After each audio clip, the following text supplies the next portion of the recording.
Hello, everyone. Today, we are stepping into a high school auditorium that smells like old linoleum overused microphones and the sugary glaze of cafeteria donuts. Folding chairs creak under restless students and dutiful parents. On the far right, unnoticed by most, a man in a faded green field jacket quietly takes a seat. This is not a misunderstanding. It's a message. The veteran's jacket is lined with years, not patches. The colors have dulled, and the stitching at the cuffs is frayed. A tan oval patch, once bright, now blends into the sleeve like camouflage, seen by few, understood by fewer. So before you get too comfortable, take a moment to like the video and subscribe, but only if you really like what I'm doing here. Let me know your local time and where you're watching from in the comments below. Now, let's get started. The man's name is Carl, but no one here knows that yet. He arrives 15 minutes early, as always. The parking lot is already buzzing with sedans and SUVs. He parks farther out, the kind of spot where you don't ding other doors, because there are no other doors. He moves slow but steady, gripping a small cane and carrying a folded program with his granddaughter's name circled in pen. Inside the auditorium, no one greets him. A few parents nod absently. 3 students near the front whisper and chuckle when he sits the sound of his worn jacket brushing the plastic chair, too loud for the stillness. One kid mimes a salute behind his back. Laughter bubbles and fades. Carl doesn't react. That's a discipline learned, not chosen. He's not here for applause. Up on the stage, a paper banner says Excellence and Integrity Awards. The irony doesn't amuse him, but it doesn't anger him either.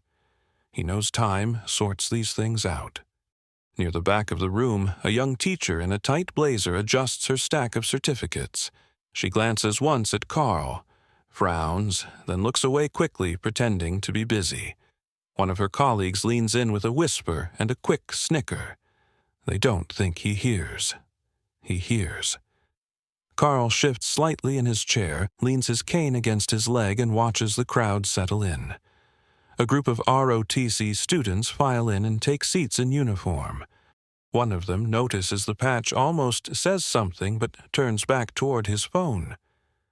Up on the bleachers, Carl's granddaughter Mariah spots him and waves. She's in the second row, surrounded by friends. She doesn't mind the jacket. She loves that jacket. She gave it to him on his birthday 5 years ago after digging it out of a storage box. He hadn't worn it since 1976. The principal walks on stage and begins his welcome remarks, thanking the board, the sponsors, and the families who show up early. The comment gets a warm chuckle, and Carl's eye twitches slightly. 30 minutes in the awards begin. Student after student walks across the stage, handshakes, photos, applause. Carl watches with quiet pride. His hands folded. No phone, no camera, just attention. But then it happens. A group of boys, 2 rows up, start snickering again. One of them whispers, "Goodwill General," loud enough for the row to hear. Someone coughs a laugh. Another mimes a limp. Carl doesn't move, but something in the row behind them does. An older woman with salt and pepper hair leans forward and without breaking tone says that patch has more weight than your GPA. The boys freeze.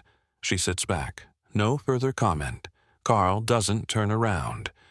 But for the first time, he adjusts the cuff on his left arm, drawing the sleeve back slightly, revealing more of the patch. Just enough. The murmuring subsides. Another round of awards, then finally Mariah. Her name is called. She walks tall, clear eyes, soft smile. She accepts her certificate, shakes hands with the principal, and then surprisingly turns to the mic. The room stiffens. This wasn't planned. I just wanted to say, She begins, "This award is supposed to be about integrity." Right? About people who do what's right even when no one notices.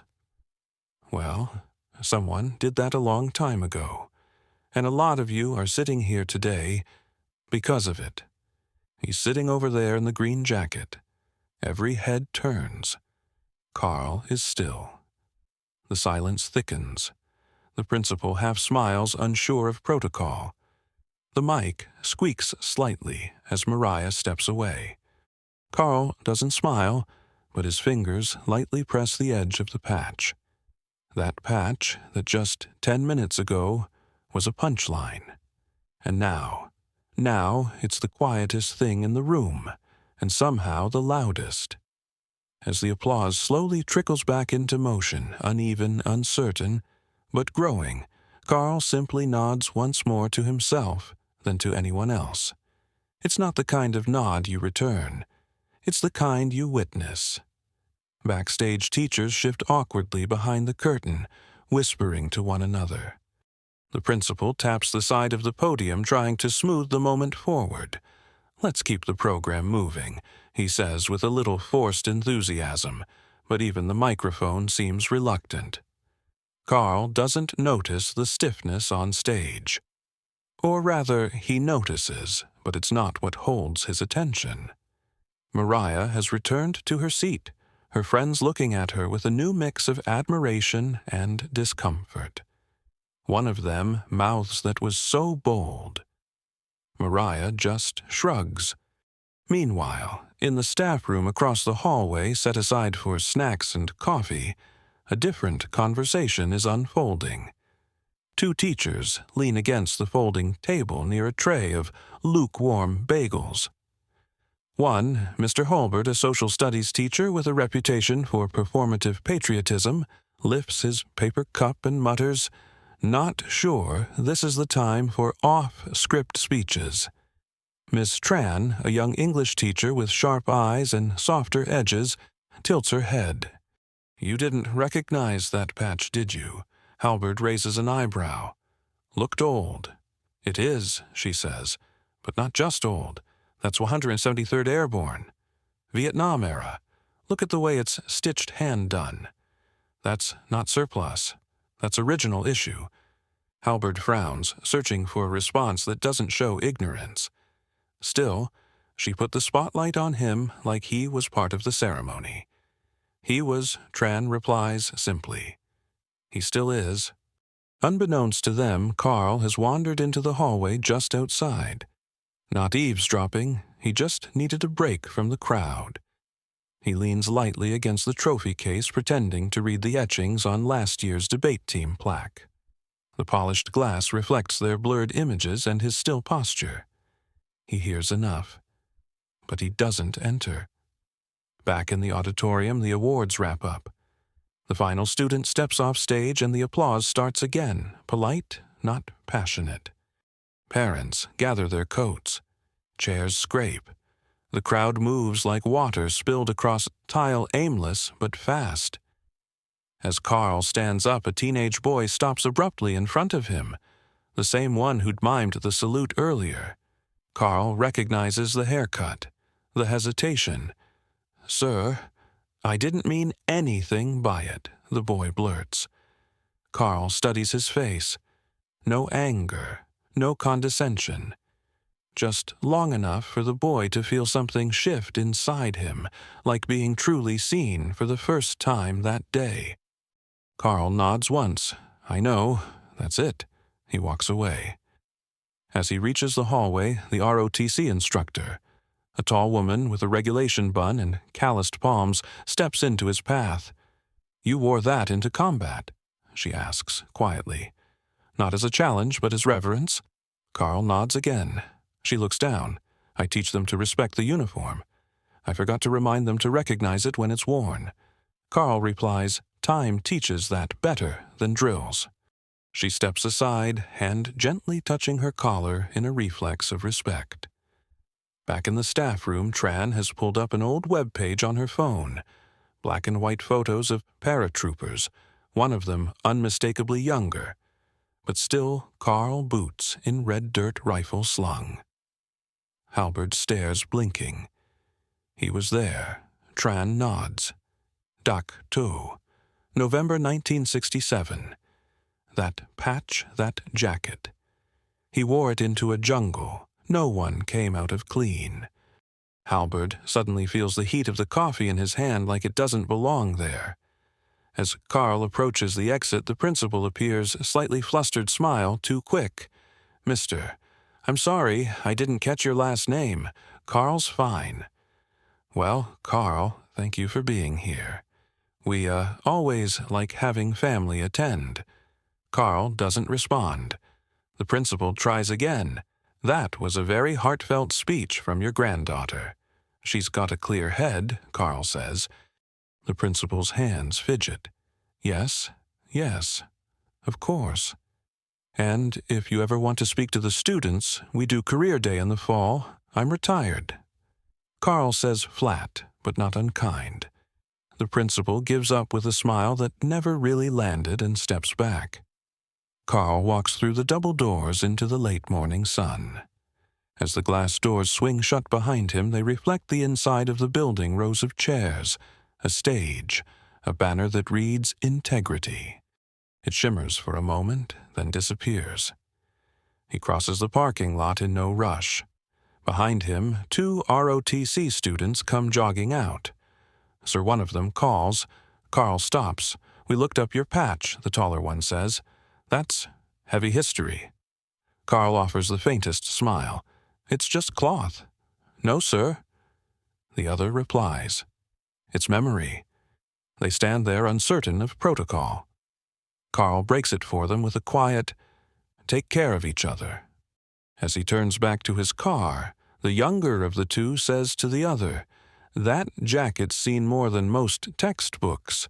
They watch him drive away. Carl didn't head straight home. He turned right instead of left at the blinking intersection and took the long road out of town. The kind that bends around dry fields and forgotten mills where roadside mailboxes lean like tired sentinels. He hadn't driven that loop in years, but today it felt necessary, not sentimental. Necessary. A lot can sit in silence. The steering wheel vibrated lightly under his grip as the tires hummed over patched asphalt. His fingers, resting at 10 and 2, still bore the ridges from a broken knuckle that never healed right. He flexed them once. The ache was still there. Familiar. Half a mile ahead, a faded wooden sign stood crooked at the entrance to a now-shuttered factory, Reynolds Ironworks Est. 1924. The place had closed in the mid-90s, long after Carl had returned from service. But before that, his father had put in 40 years there, pouring metal and sweat into things built to last. Carl pulled over and cut the engine. For a few seconds, he just sat watching the chain-link fence ripple in the breeze. Weeds had taken over the yard, but the bones of the place were still strong. He didn't come here for nostalgia. He came because sometimes memory needs grounding. You don't remember everything. By looking back, you remember it by standing still. That's what he did. Back at the school, things hadn't exactly moved on. In the teacher's lounge, Miss Tran had printed out a page, an old article from a military archive, nothing flashy. It told the story of the 173rd Airborne Brigade during Operation Greeley. A detail buried in the middle described how a small unit, 5 men, held a position overnight, despite being surrounded. Only one walked out. His name, Carl Dunley. The photo attached showed Carl at 24 in boots too big and eyes too old. Same patch. Same silence in the way he held himself. By the next morning, that photo had circulated the staff email list. The counselor, Mr. Bray, who'd earlier whispered and rolled his eyes at the old jacket, now read the article 3 times in private before deleting it from his history. He didn't forward it. He didn't speak of it. But the next time he passed Mariah in the hallway, he nodded. She didn't acknowledge it, and she didn't have to. The real shift happened on Monday. That morning, as the intercom crackled to life for morning announcements, something unexpected came through. Before we begin, we'd like to take a moment to acknowledge a guest who attended last week's Integrity Awards. Many of you noticed Mr. Dunley and may have learned a bit about the patch he wore. It represents service sacrifice and a piece of history that deserves our attention, not our assumptions. There was no applause. That wasn't the point. Later that afternoon, Mrs. Tran quietly hung a photocopy of Carl's unit patch on her bulletin board under a small sign that read, "Stories live in stitches, too." But not everyone got the memo. That same week in the parking lot after school, Mariah found herself face to face with two of the boys who had laughed during the assembly. One of them leaned against a pickup, arms crossed. "You really think you're better than everyone now? Just 'cause your grandpa's some war dude?" She paused, backpack still slung over one shoulder. "No," she said, calm and flat. "But I know better than to laugh at a story I don't understand." The boy looked away first. She walked past them, didn't look back. At home, Carl unfolded the jacket that night carefully, laid it on the kitchen table. A beam of amber light from the overhead bulb cut across the fabric, catching on the edge of the patch. He traced it with one finger, stopping at the small cut near the seam. That one came from a sharp piece of metal doorframe edge, 1968, just before dawn. He hadn't noticed it until hours later. Next to it, the thread fray where he stitched it himself one-handed, because no one else was left to help. He didn't need to remember the date. That one lived under his ribs. His granddaughter sat across the table quiet. Homework forgotten. "Did it hurt?" she asked softly, tapping the patch. Carl looked up, not at her, through her. For a second. "No," he said. But it stayed. She didn't ask again. Instead, she reached into her backpack and pulled out a folded piece of paper, her award certificate. She laid it next to the jacket. "I think this one's yours, too."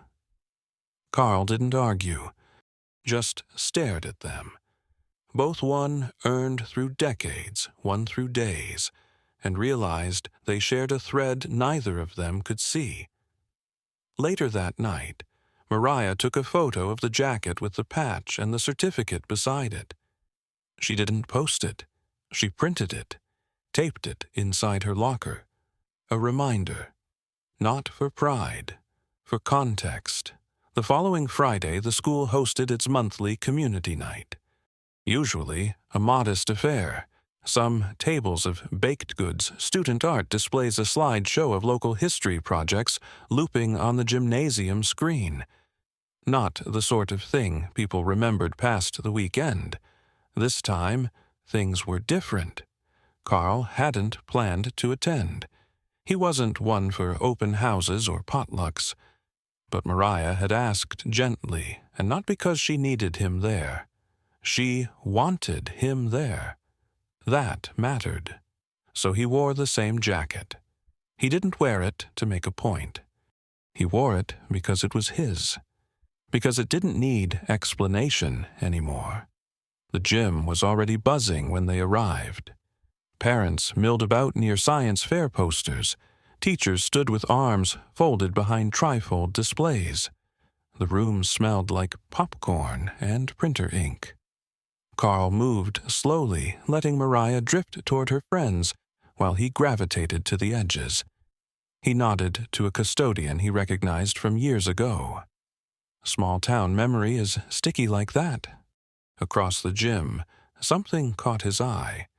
One of the history table's student-made timelines of American conflicts had added a new feature, a section labeled Local Heroes. Underneath it was a printout of the article Ms. Tran had found. Carl's name was highlighted. Next to it, someone had placed a laminated image of the 173rd patch. Beside that, a simple caption, "Sometimes we pass by heroes because we forget how to look." He didn't react, but he lingered. A few students wandered over, reading the text. One of them, maybe 15, maybe younger, whispered to another, "That's him, right?" The second one nodded slowly. Carl moved on. Later that night, during a cleanup, the principal stopped by the table with the display. He wasn't alone. With him stood a man in a dark blue sport coat and a military pin on the lapel, retired, polished, and still carrying the posture of command. Colonel Dawson. Carl recognized him, the way you recognize weather, no explanation needed. Dawson had served with Carl, though they hadn't spoken in decades. Rumor had it he'd retired in the early 2000s and moved out west. No one expected him to show up at a high school open house on a random Friday. But he had. They didn't embrace. They didn't shake hands. They locked eyes across the gym floor, and that was enough.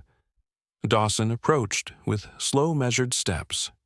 "Didn't think I'd see that patch again," he said, voice just loud enough to carry over the sound of folding chairs. Carl didn't look at the patch, didn't think anyone remembered what it meant. "They didn't," Dawson said. "Now they do." Silence hung between them, not uncomfortable, just full. After a moment, Dawson added, "I still have mine. Tucked away. Can't wear it anymore. Doesn't fit the same." Carl gestured to his own sleeve. This one shrank too. "But I grew into it." They shared a brief laugh. Quiet. Almost private. Then Dawson turned to the crowd. A few students were still nearby. A few parents. A few teachers. He raised his voice slightly, not for attention, but for clarity. "You all walked past this man for years. Now you've finally seen him. That patch. It's not decoration. It's a ledger. No applause. None was needed. The room shifted anyway, small movements of recognition, of acknowledgement. The kind of shift that doesn't fade when the lights turn off." Carl looked at Dawson. "Still got that field compass?" Dawson smiled. "Only thing that still points north." Outside the gym, the night had cooled. Stars blinked above the parking lot like reminders. Mariah caught up with Carl near the exit. "You okay?" He nodded. "That guy," she said. He was someone. Carl smiled faintly. They all were. She looked at him for a long second, then at the patch again. "I think we should tell more of those stories, not just the ones in the books." "You already did," Carl said. "And you didn't even need to raise your voice." She slipped her hand into his. Behind them, the janitor turned off the lights one row at a time. The next morning, Ms. Tran added a new section to her classroom bulletin board. Under the heading, "Courage Doesn't Always Announce Itself," she pinned handwritten notes from students who'd quietly submitted reflections after the assembly. One said, "I laughed because I didn't understand. Now I ask before I decide." Another simply read, "Respect starts when silence ends." At the local diner the following week, Carl sat alone drinking coffee. The waitress brought him a slice of pie on the house. No note, just a nod. 2 booths over a man with a military bumper sticker on his truck looked up, made eye contact, and lifted his coffee cup in silent salute. Carl nodded back. And for the first time in a long time, the patch on his sleeve didn't feel like something he had to carry. It felt like something the world had finally started to lift with him. A week passed. The jacket was still on the hook by the door, exactly where Carl left it every night. It no longer felt out of place. Not to him. Not to Mariah. not to anyone who had been in that auditorium or the gym or even the parking lot. But something else had shifted too. It was the way people paused now, the way they held eye contact a fraction longer when passing Carl on the street, the way the post office clerk said thank you and actually meant it, the way Mariah's teacher had emailed her not about grades, but to ask if her grandfather might be willing to speak to the AP government class next month. She hadn't answered yet. She wanted to ask him first. That morning, Carl sat at the kitchen table, newspaper folded and ignored. The sunlight fell in stripes across the floor. Mariah poured 2 cups of coffee, handed one to him without a word. "You doing okay?" she asked after a while. Carl nodded. "More than okay." She sat down, eyes scanning his face. He looked older this week. Not tired, just revealed. Like the lines on his face made more sense now. "I told Miss Tran I'd ask you. They want you to come in. Tell the class about what happened." Carl raised an eyebrow. Which part? Mariah shrugged. "Any of it. All of it. Whatever you think matters." Carl leaned back, the chair creaking under his weight. Maybe. He didn't say no. That afternoon, he returned to the school, not for an event, not for a ceremony, just to walk the halls. A few students nodded at him as he passed. One offered a fist bump, then seemed surprised when Carl returned it awkwardly but sincerely. Outside the history classroom, he paused. Miss Tran stood at the board, drawing a timeline in chalk. When she saw him in the doorway, she smiled. Not the "I'm trying" kind, the "I see you" kind.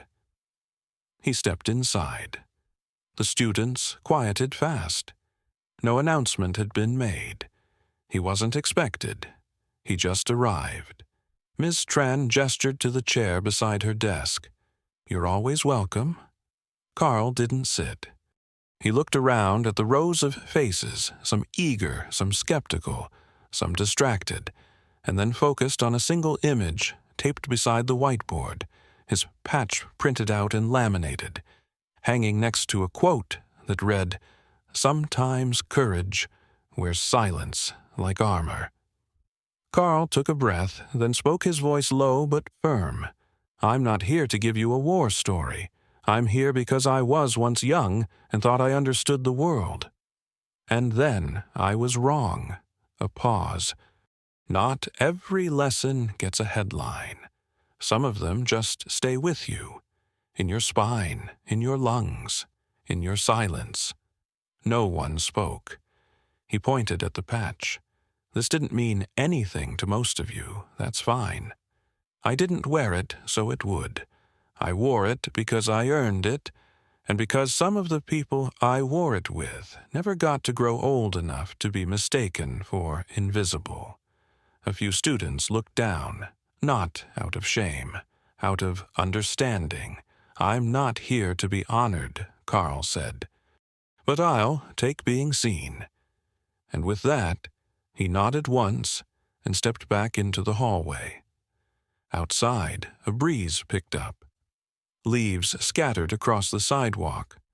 Carl adjusted his collar, started walking home. At the edge of the school's lawn stood a flagpole.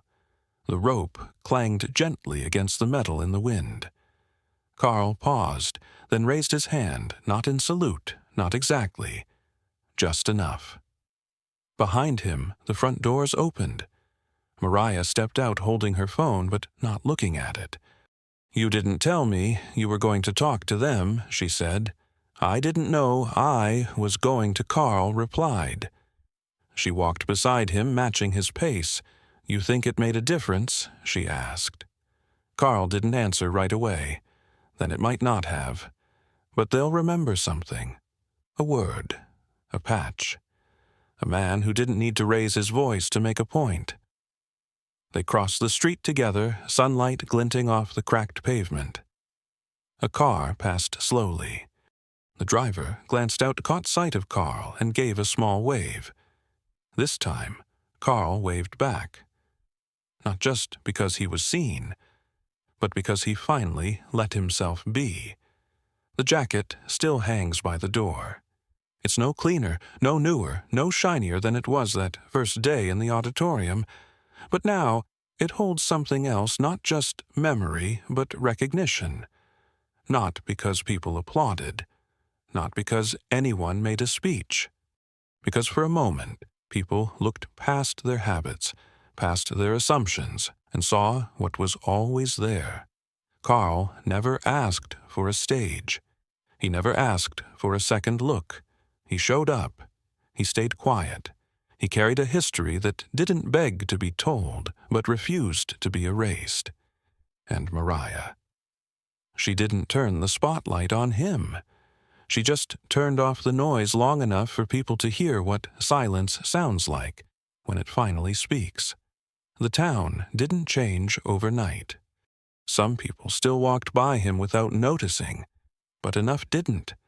And sometimes enough is everything. In a small corner of a school hallway beside laminated posters and outdated maps, there's a patch now, taped to the wall, faded, frayed, familiar. A reminder that not every hero wears something new. Some of them just refuse to let the old be forgotten. And when the laughter dies down, all that's left is the weight of what's true.